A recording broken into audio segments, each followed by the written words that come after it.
평안들 하셨습니까? 우리 아버지 잡으러 한번 인사하겠습니다. 평안하셨습니까? 날이 굉장히 덥습니다. 그죠? 우리 사랑하는 성도들 건강 유의하시면 좋겠습니다.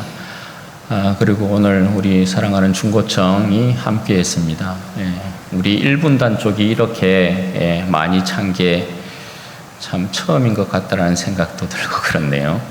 오늘 우리 청년들 찬양인도 어제 분명히 이거랑 집사님이 저 양복을 입고 온 것 같은데 지난주에 우리 또 동진이가 저 양복을 입어가지고 저는 오늘까지 우리 이 집사님이 와서 이렇게 갈 줄 알았더니 동진이를 대신 보내고 가셨군요. 선교회를 단기 선교를 이렇게 떠나셨는데 오늘 우리 청년들도 찬양 인도하고 하는 모습이 너무나 귀하고 너무나 또 아름답고 찬양 우리 청년들 인도하는 모습을 보니까 그런 또 꿈을 꾸게 됩니다. 이 자리가 우리 중고청 젊은 세대들로 가득 채워지는 그러한 또 꿈을 꾸어보고 우리 하나님께서 반드시 그러한 복을 허락하셔서 우리 진주원의 교회는 다음 세대가 주님 앞에서 준비되고 주님의 나라를 저들이 책임지게 되어지는 복된 은혜의 역사 있기를 축원해 봅니다.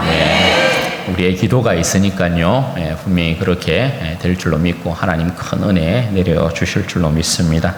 여러분 오늘부터는 다시 마가복음을 여러분들과 함께 나누도록 하겠습니다. 오늘 군대 귀신들과의 한판 승부라는 제목으로 하나님 말씀 전하겠습니다. 여러분 전 세계 군사력 순위를 매길 때 단연코 탑의 자리를 차지하는 나라가 미국입니다. 상비군만 130만 명이 넘는 막강한 군사력을 가지고 있는 나라, 그 나라가 미국이죠. 미국을 다른 말로 천조국 이렇게도 표현을 합니다. 그 이유가 뭐냐면 방위비로 천조를 쓴다라는 것입니다. 그래서 천조국 이렇게 이제 이름하기도 하죠. 참고로 여러분 우리나라는 2024년 상비군이 55만 명에 방위비가 60조가 되지 않습니다. 여러분 우리나라와 미국이 전쟁을 벌인다면 어떻게 될까요? 결과가 여러분 좀 비참하겠죠. 하물며 여러분 최신의 무기로 무장된 정예 병들하고 민간인이 싸우면 어떻게 될까요? 오늘 본문에서 여러분 그 이야기하고 있습니다. 오늘 본문 말씀은 주님께서 바다 건너편 그라사인의 지방에 이런 것으로부터 시작하고 있습니다. 여러분 마가복음은 그 색채가 군대복음이라고 말씀을 드렸죠. 하나님의 아들이신 예수님께서 빠르게 원수들을 복음의 능력으로 제압해 나가시는 모습이 특징적으로 기록이 되어 있는 복음서가 마가복음입니다. 여기서도 여러분 그런 특징이 나타나 있지만 오늘 본문의 앞선 4장에서도 주님께서 지금 이 그라사인의 지방에 이르시기 전에 어떤 일이 여러분 일어나고 있습니까? 제자들과 함께 이 그라사인의 지방으로 오시는데 바다를 건너오시는데 큰 강풍이 일어나게 됩니다. 그죠? 그 큰 강풍을 꾸짖으시고 바다를 잠잠케 하시고 정복하신 일이 4장에 여러분 기록이 되어 있습니다. 그 사건 후에 오늘 지금 주님께서 그라사인의 지방에 이르렀다 그렇게 말씀을 하고 있는 것이죠. 20절 말씀에 보면 이 지역은 요단 동편에 10개의 도시로 구성되어 있는 데가볼리 지역이라고 이방 땅에 속합니다. 유대인에게는 부정한 돼지떼를 이들이 치고 있었다라는 것을 보아서도 이방 땅이라는 것을 쉽게 알 수 있죠. 여러분 오늘 본문 내용은 마태복음이나 누가복음에도 동일하게 기록이 되어 있는데 그 색채가 조금 다릅니다. 마태복음은 유대인을 위한 복음서이기 때문에 저들과는 상관없는 이방인의 땅에 예수님께서 들어가셨다라는 의미로 가다라 지방에 예수님께서 이르셨다 그렇게 이제 표현을 합니다. 반면에 누가복음은 헬라인을 위한 선교적인 관점으로 기록이 되어 있어서 그라사인의 땅에 예수님께서 이르셨다 그렇게 표현합니다. 곧 이 말은 여러분 복음이 필요 부유한 그라사인들이 살고 있는 땅에 예수님께서 이르셨다, 이렇게 말씀을 하는 것이죠. 그리고 오늘 마가도 선교적인 복음의 색채를 가지는데, 마가는 로마인들을 위한 복음서예요. 따라서 군대적인 색채로 예수님께서 그동안 그의 통치, 그의 영역 밖에 있었던 이방인의 땅, 그래서 그라사인의 지방이라고 표현을 해요. 그라사인의 지방, 그 지역에 이르셨다. 무엇하기 위하여서요? 그동안 예수님의 통치 영역 밖에 있었지만 예수님께서 이제 이방인의 땅을 정복하는, 그 지역을 정복하기 위하여서 예수님께서 그라사인의 지방에 이르셨다, 그렇게 표현을 하고 있는 것이에요. 여러분, 2절 말씀에 보면 주님께서 그곳에 이르러 배에서 나오심에 이렇게 기록이 되어 있죠. 주님께서 그 땅을 밟으심인데 정복의 시작을 알리고 있는 것입니다. 생명의 빛이 어둠 가운데 비치고 어두움을 정복하는 역사가 시작된 장면이라고 할 수 있겠습니다. 그렇게 여러분, 예수님께서 이방 땅에 오셨는데 예수님을 처음 맞이하고 환영하는 세력이 누구겠습니까?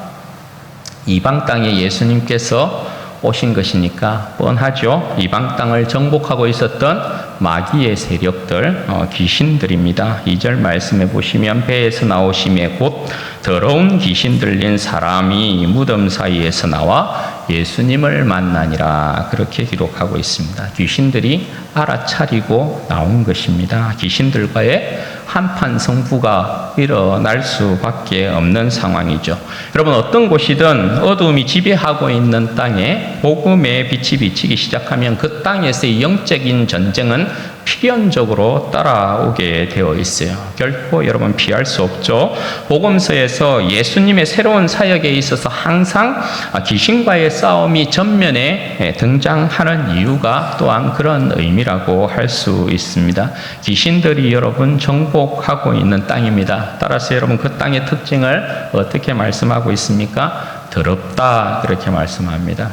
더러운 귀신 들린 사람, 이렇게 표현하고 있죠. 더러운 귀신이 그 땅의 사람들을 지배하고 있으니까 그 땅의 사람들도 더러움 가운데 있을 수밖에 없는 거죠. 그런 이유로 귀신 들린 사람이 어디에서 지금 나오고 있습니까? 무덤 사이에서 나오고 있다, 그렇게 말씀하고 있어요. 무덤은 죽음과 부정을 상징하는 것이거든요. 그리고 여러분, 이 귀신의 세력이 얼마나 강력하게 그 땅을 지배하고 있느냐, 3절에서 5절 말씀 보십시오. 그 사람은 무덤 사이에 거처하는데 이제는 아무도 그를 쇠사슬로도 매일 수 없게 되었으니 이는 여러분 고랑과 쇠사슬에 매었어도 쇠사슬을 끊고 고랑을 깨뜨려서 밀어라. 그리하여 아무도 그를 제어할 힘이 없는지라. 밤낮 무덤 사이에서나 산에서나 늘 소리 지르며 돌로 자기의 몸을 해치고 있었더라. 여러분, 귀신의 세력이 얼마나 강한지, 귀신 들린 이 사람이 여러분 고랑도 차고 쇠사슬에 매였어도 그 고랑과 쇠사슬을 어떻게 했다고요? 깨뜨려 버렸다, 그렇게 말씀합니다. 그래서 이제는 그 아무도 그 사람을 제어할 수 없었다라는 것이에요. 이것은 그 지방 사람들이 귀신의 세력을 지배할 수 없었다, 귀신의 세력을 이길 수 있는 힘이 없었다, 그걸 이야기하는 것이죠. 오히려 귀신의 세력이 지배하고 있음을, 그 땅을 강력하게 지배하고 있음을 어떤 식으로 표현하고 있습니까? 여러분, 그 고랑과 쇠사슬을 끊어버리고 또 어떻게 해요? 밤낮 무덤 사이에 나와서 산에서나 늘 소리를 지르는 것입니다. 그러니까 그 집에 소리를 지른다는 건 여러분 뭡니까? 그 지방에서, 그 지역에서 귀신 들린 이 사람 목소리가 제일 크다라는 것 아니겠어요? 우리 속담에도 여러분 뭐예요? 목소리 큰 놈이 이긴다. 그러니까 이 지역에서 지금 귀신이 권세를 그렇게 잡고 있는 거예요. 여러분, 귀신이 큰 소리 치면서 산에서나 뭐 이래저래 다니면서 고래고래 소리를 지르면서 하는 말이 여러분 뭐겠어요? 사랑합니다, 축복합니다, 감사합니다. 귀신이 여러분 그런 말 하겠어요? 그런 말 하지 않죠. 귀신이 여러분 그래고래 소리 지를 때 모두가 여러분 그 말들이 뭐예요? 강압과 저주의 말들 아닙니까? 여러분, 우리 간혹 귀신 들린 사람들 여러분 보셨는지 모르겠어요. 귀신 들린 사람들 그 특징이 그래요. 초잡하고 그 말들을 이렇게 막 쏟아낼 때 여러분 보면 전부 다 10원짜리 욕들이에요. 예, 10원짜리 욕들. 제가 이전에 그런 사람들 되게 많이 봤거든요. 예, 10원짜리 욕들이 그냥 쭉 이렇게 나와. 예. 그런 이제 모습을 지금 하고 있어요. 그런데 제어할 사람이 없었단 말입니다. 그리고 여러분 또 특징이 여러분 뭡니까? 자기 몸을 돌로 헤친다 이렇게 되어 있어요. 자기 몸을 돌로 헤친다는 이 표현이 뭐냐면 돌로 자기의 몸을 이렇게 찍었다라는 것이거든요. 빻았다라는 것이에요. 그러니까 여러분 이전에 그 뭡니까? 그 절구통에다가 이렇게 뭐 곡식 여러분 빻아본 경험들이 있잖아요. 저 촌에서 그런 거 많이 해봤거든요. 그렇게 자기 몸을 돌로 이렇게 계속해서 빻아대기 시작했다라는 것이에요.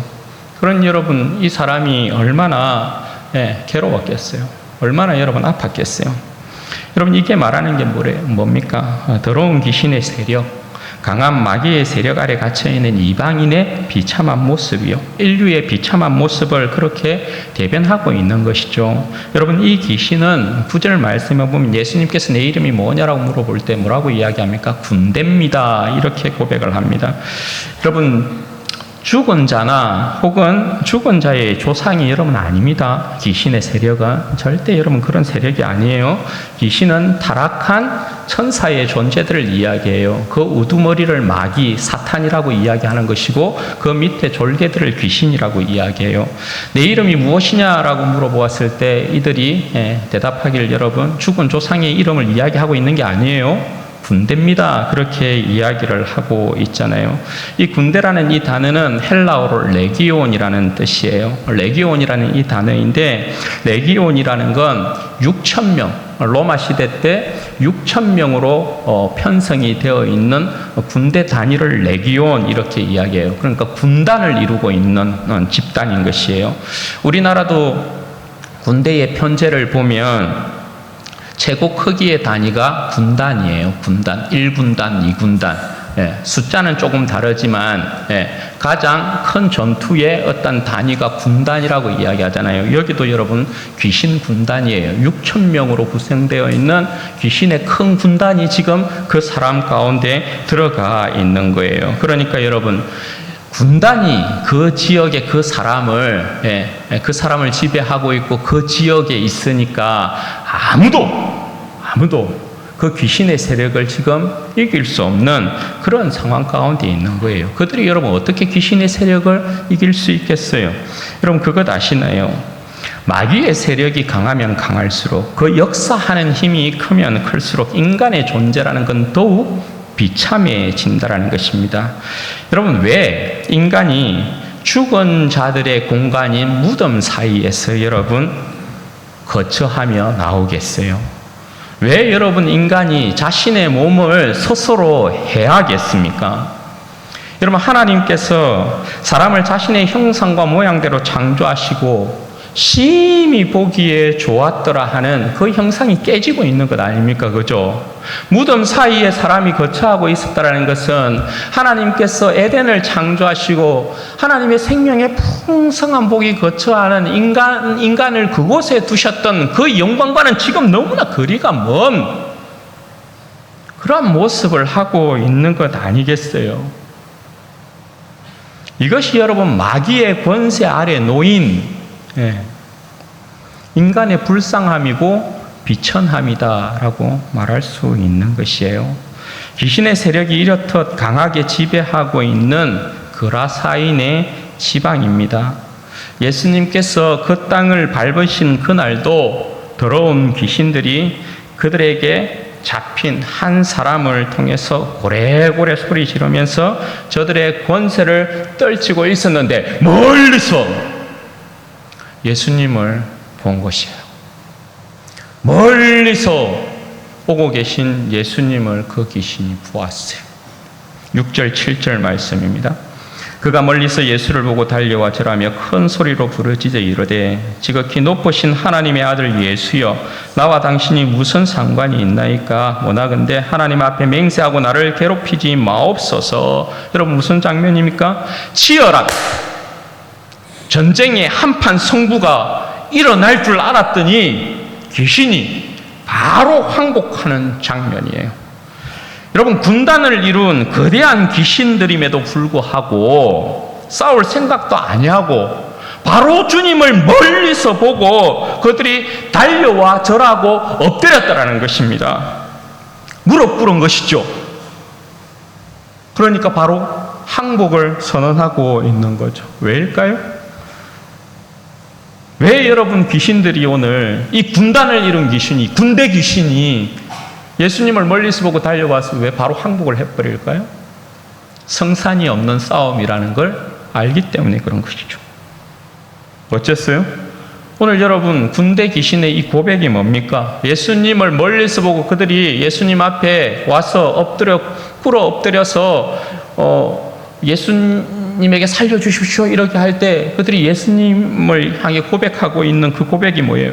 지극히 높으신 하나님의 아들 예수여, 이렇게. 지극히 높으신 하나님의 아들 예수여. 여러분, 그 땅에 오신 예수님이 지극히 높으신 하나님의 아들, 곧 하나님의 나라의 왕이라는 것을 이 귀신의 세력들이 알고 있었다라는 것입니다.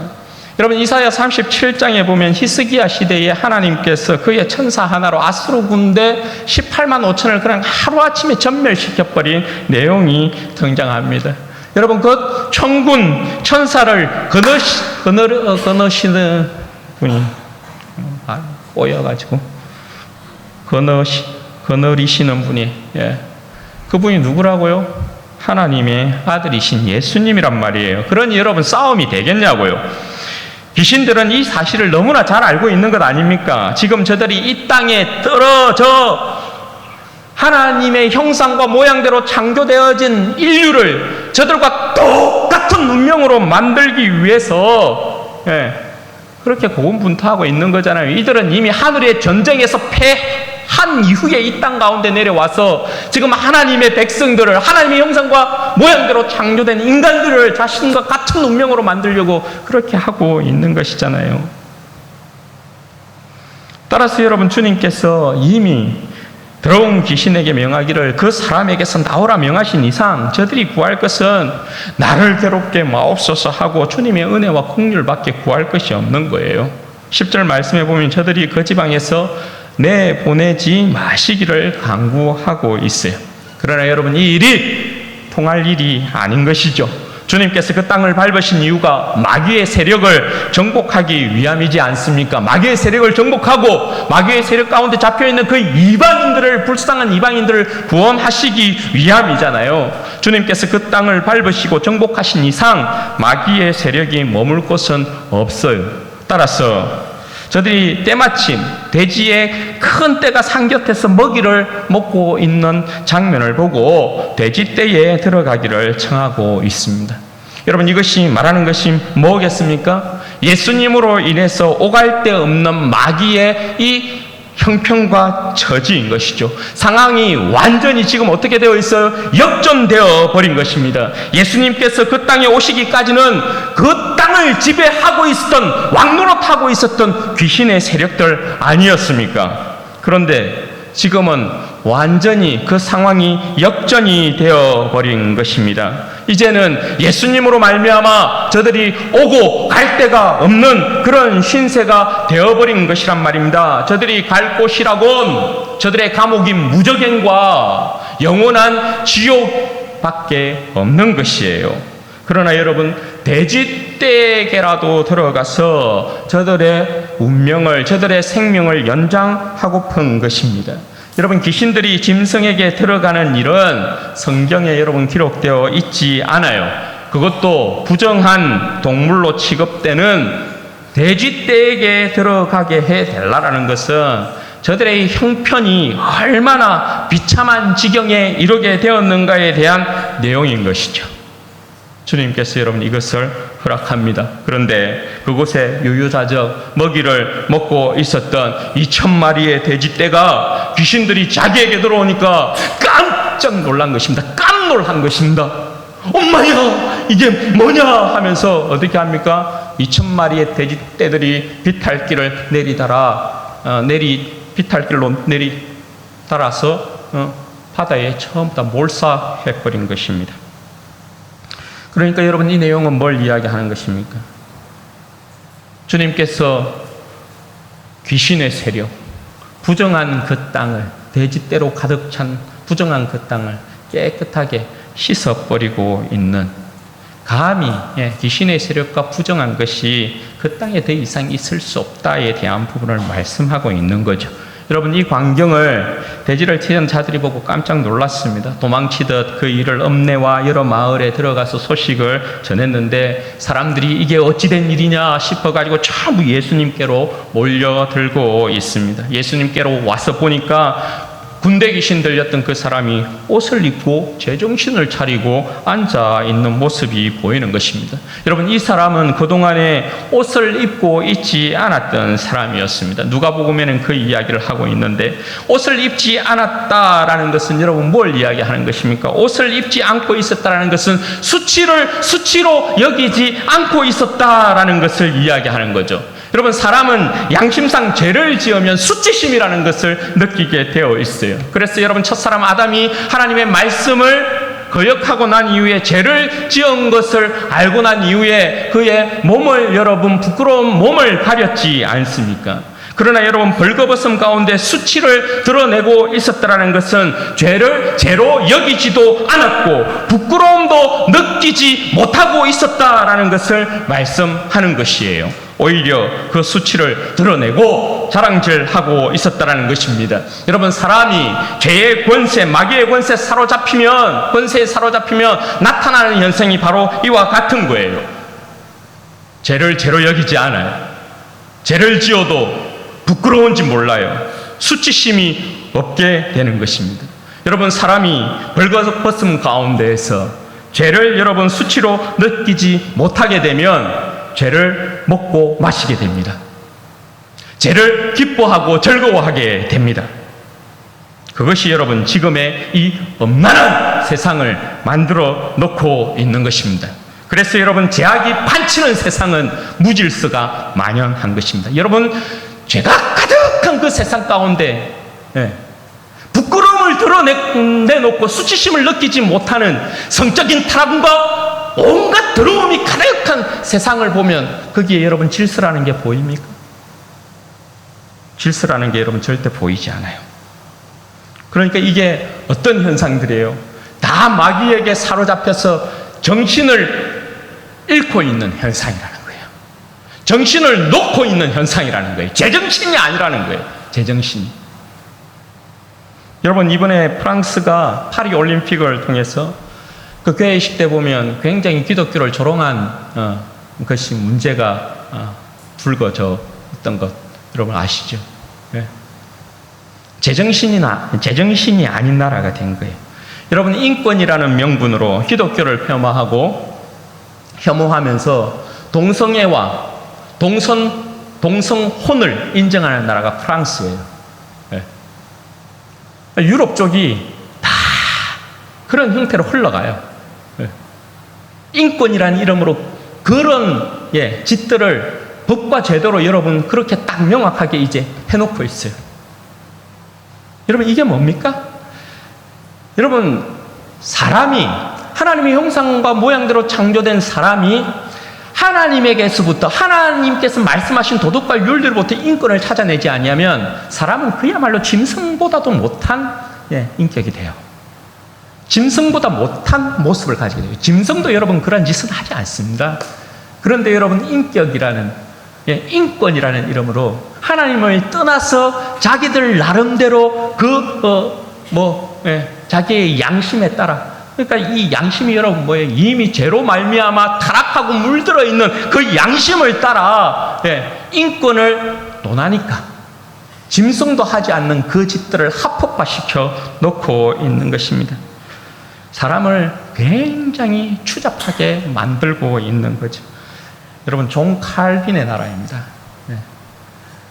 종교개혁의 장로교의 창시자인 존 칼빈의 나라가 프랑스입니다.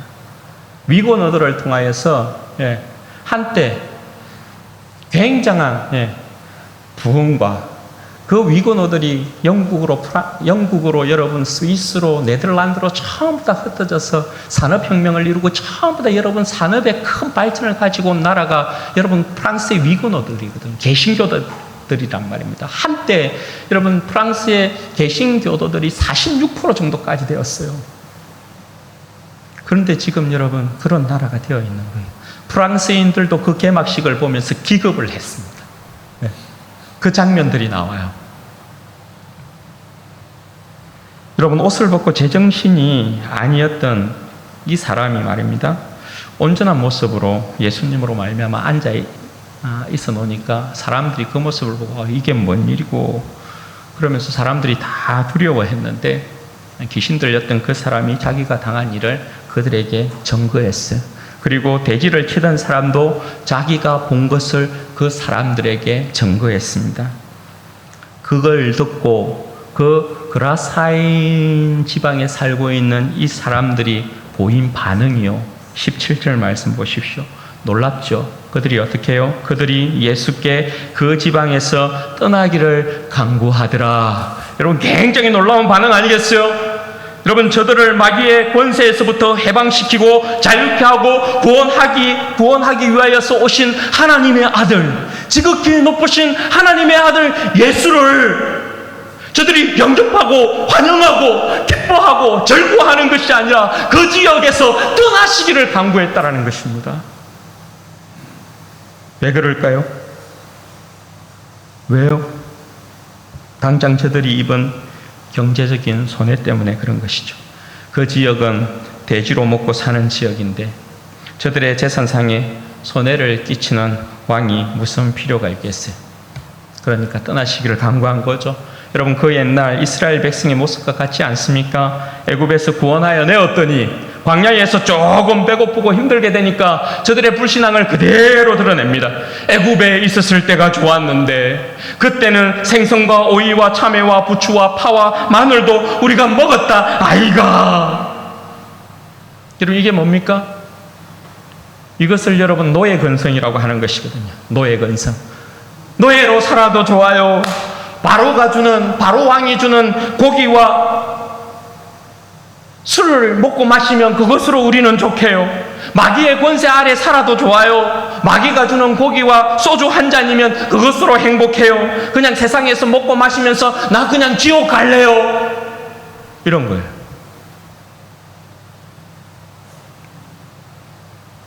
여러분 왜 이런 현상이 나오겠어요? 왜 이런 현상이 나오냐? 거짓된 세상이요. 그 입맛에 여러분 물들어 있기 때문에 그런 것이거든요. 지금까지 맛본 세상이 다 그런 것이기 때문에 그래요. 참다운 자유를 누려본 적이 없고 참다운 인격다운 인격으로 대접받아 본 적이 없고 진정한 인생이라는 것을 누려본 적이 없기 때문에 살아본 적이 없기 때문에 그래요. 제가 여러분 어렸을 때 본 영화인지 드라마인지는 잘 모르겠어요. 그런데 한 장면이 강하게 인상 깊게 남아있는 게 뭐냐면 한 북한 사람이 우리나라에 이렇게 내려오게 되었어요. 그래서 한 가정집에 그 북한 사람을 위하여서 막 이렇게 맛있는 반찬들을 준비한단 말입니다. 햄도 이렇게 내어놓고 뭐 찌개도 끓여서 내어놓고 계란 후라이도 해가지고 내어놓고 막 잡채도 해서 막 내어놓고 푸짐하게 한 상을 차려줘요. 그런데 이 북한 사람이 그 식탁에 딱 앉더니 밥을 먹는 둥 마는 둥 하는 거예요. 네. 시큰둥해 있는 거예요. 그러면서 한다는 소리가 그 주인에게 한다는 소리가 요게 간장 없습니까? 이라는 거예요. 조선 간장 없습니까? 이라는 거예요. 간장 있다고. 간장 내어주니까 간장에다 밥밥 비벼가지고 그냥 뚝딱 해버리는 거예요. 왜 그럴까요? 맛본 적이 없거든요. 맛본 적이 없다고요. 잡채를 맛봤겠습니까? 고기를 맛봤겠습니까? 북한 땅에서 맛본 게 아니에요, 음식이. 북한 땅에 맨날 여러분 조선 간장에 밥 말아 먹은 비벼 놓으니까 그 입맛이 그대로 살아있는 것이죠. 여러분 신령한 은혜를 체험해 본 적이 없고 맛본 적이 없고 생명의 자유와 복을 누려본 적이 없게 되면 그렇게 돼요. 그러니 옛날이 좋았는데 그때가 좋았는데 그렇게 하고 있는 거죠. 그러나 여러분 누려보면 알죠. 가나안 땅에서의 안식과 생명과 자유와 복을 누려본 사람들이 애굽 땅 바로의 노예가 되어서 그곳에서 여러분 살고 싶을까요? 이 나라에서 자유와 번영을 맛본 우리가 북한 땅에서 여러분 살라고 하면 살 수 있을까요? 불도 들어오지 아니하고 전기도 들어오지 아니하고 식량도 배급받고 자유도 빼앗기고 항상 억압당하는 우리 중고등 푸세식이 딸려있는 그 집에서 살 수 있을까? 못 사는 것이죠. 요즘 아들 여러분 수련회 가면 전부 다 호텔식으로 되어 있는 그곳에 가려고 하지, 이런 푸세식 화장실이 딸려있는 옛날처럼 그 기도 마루 바닥에 뭡니까? 그냥 뭐라고 하죠? 덥석? 그 뭡니까? 그거 하나 깔고 여러분 그거 할라 합니까? 그런 거 안 한다. 안 할라 한다고요. 그런 거. 여러분 이 사람들은 그라사인 지방에 있는 이 사람들 지금 예수님이 어떤 분인지 몰라요. 군대 귀신이 패하고 저들조차 예수님이 하나님의 아들이라고 강조하고 있는데도, 증거하고 있는데도 지금 저들이 당장 먹고 사는 문제에 있어서 주님은 필요하지 않으니까 떠나라 그렇게 말씀하는 것입니다. 여러분 주님을 환영하지 않으니 주님께서 그 지방을 떠나시는데 귀신 들린 사람은 함께 있기를 강구해요.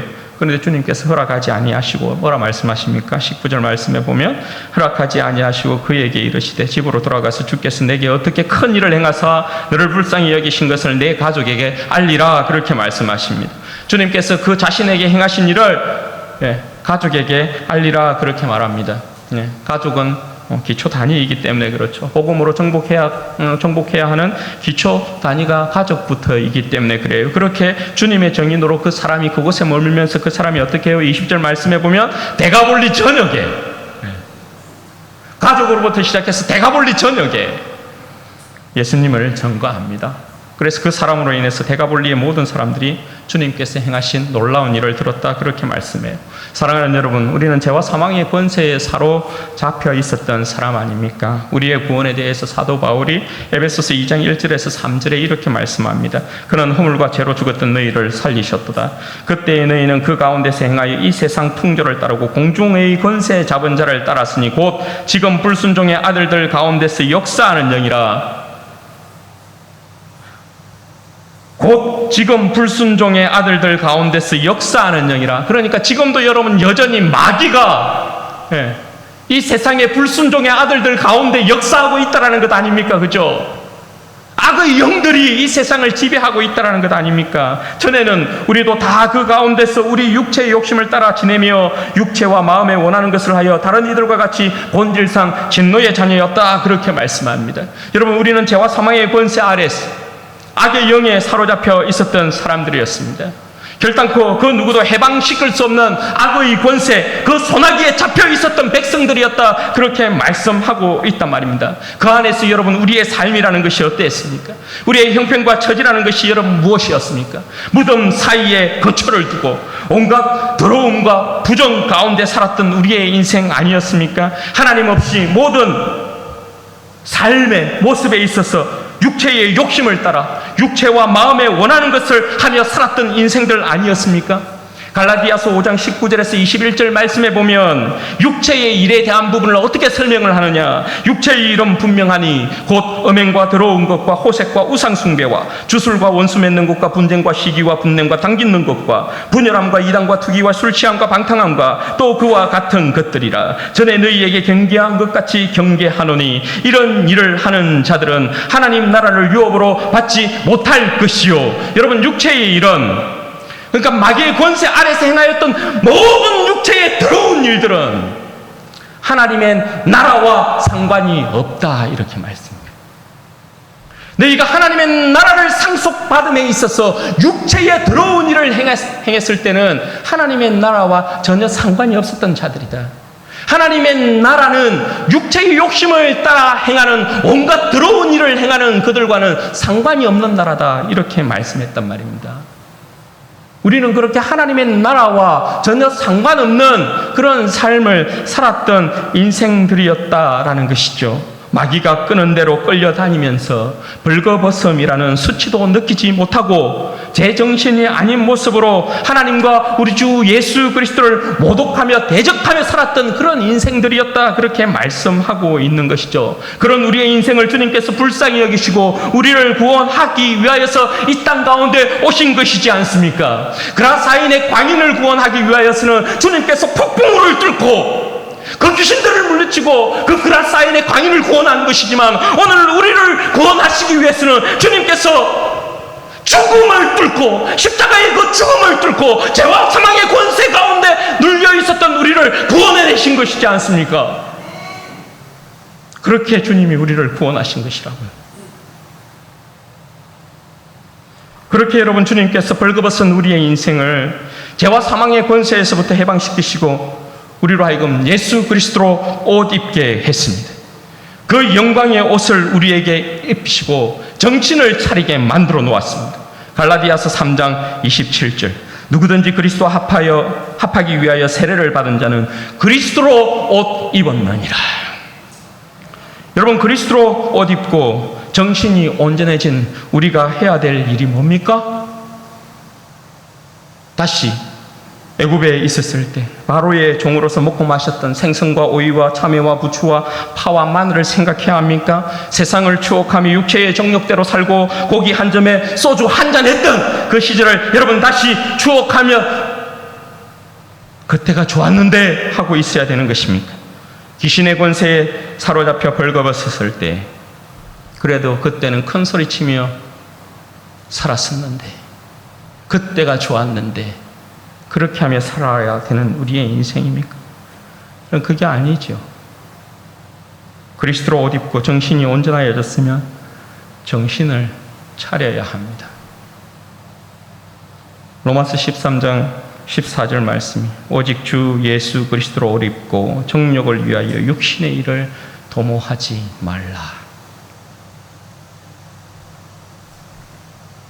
여러분, 그리스도로 옷 입었으면 이제, 정신을 차렸으면 이제 주님께서 오늘 내 인생 가운데 행하신 큰 구원의 이 일을 증거하는 삶을 살아야 되는 것이 맞죠.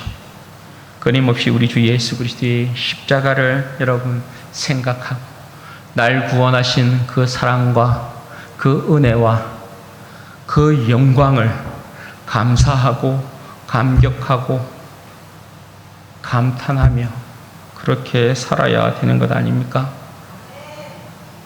내게 행하신 주님의 큰 구원의 역사를 자랑하며 살아야 되는 것이 맞지 않습니까? 그것이 우리 주님께서 나를 위하여, 우리를 위하여 십자가를 지신 이유잖아요. 그럼에도 여러분, 얼마나 많은 그리스도인들이 그라사인들처럼 저들의 삶에서 예수님을 밀어내고 떠나보내는지 모릅니다. 왜요? 당장에 손해가 되니까요. 부정해도 돼지떼를 치며 살고 싶은 것입니다. 여전히 세상의 그 향기는 우리의 코끝을 자극해요. 여전히 여러분, 세상의 화려함은 우리의 눈에 크게 보여요. 여러분, 여전히 세상의 향락은 너무나 즐거워 보여요. 여러분, 어떻게 이길 수 있습니까? 우리의 코끝을 자극하는 이 세상의 향기에, 우리의 눈에 크게 보이는 이 세상의 화려함, 우리가 보기에 저거 재밌겠다는 이 세상의 향락, 어떻게 이길 수 있어요? 어떻게 여러분 이길 수 있습니까? 여러분, 십자가의 감격이 아니고서, 주님 안에 있는 참되고 신령한 은혜와 복을 누림이 아니고서 이걸 여러분 이길 수 있습니까? 성령의 능력이 아니고서 여러분 이걸 이길 수 있습니까? 참된 하늘의 신령한 은혜와 영광과 그 복을 누림이 아니고서, 주님을 향한 뜨거운 사랑이 아니고서 여러분 세상을 이길 수 있습니까? 마귀의 권세를 여러분 우리가 이길 수 있습니까? 육체의 욕심과 정욕을 여러분 이길 수 있습니까? 불가능한 것이죠. 참된 생명의 맛을 보아야, 그 맛에 완전히 사로잡혀 하여 거짓된 이 세상을 분별해내고 우리의 입맛에 익숙한 MSG가 팍팍 쳐져 있는 건강에 해로운, 건강을 죽이는 이 세상을 이길 수 있는 것이거든요. 그런데 진짜를 계속 맛보지 않고 진짜를 버리고 계속 세상을 여러분 맛보려고 하니까, 여러분 이스라엘 백성이 애굽 땅에서 그래도 우리가 생선도 먹고 오이도 먹고 부추도 먹고 마늘도 먹고 파도 먹고 막 그랬다 아이가. 그럴 때 여러분 이스라엘 백성이 뭐 먹고 있었는 줄 아십니까? 하나님께서 주신 만나를 먹고 있었다고요. 광야에서. 그 만나를 이야기할 때 민수기에 보면 그 만나의 맛을 어떻게 이야기하냐면 기름 섞인 과자 맛 이렇게 이야기합니다. 기름 섞인 과자 맛이라는 것은, 기름은 하나님께 드리는 최상의 음식에 기름을 이렇게 넣는 거거든요. 그러면 하나님께서 이스라엘 백성에게 광야에 만나를 주신 그 음식이 최상의 음식, 하나님께서 내어주신 최상의 음식을 내어줬다는 거거든요. 그런데 그걸 외면하고 바로의 종으로서 우리가 먹었던 그 생선 말이야, 그 맛있었는데 그렇게 하고 있었다는 거예요. 그렇게.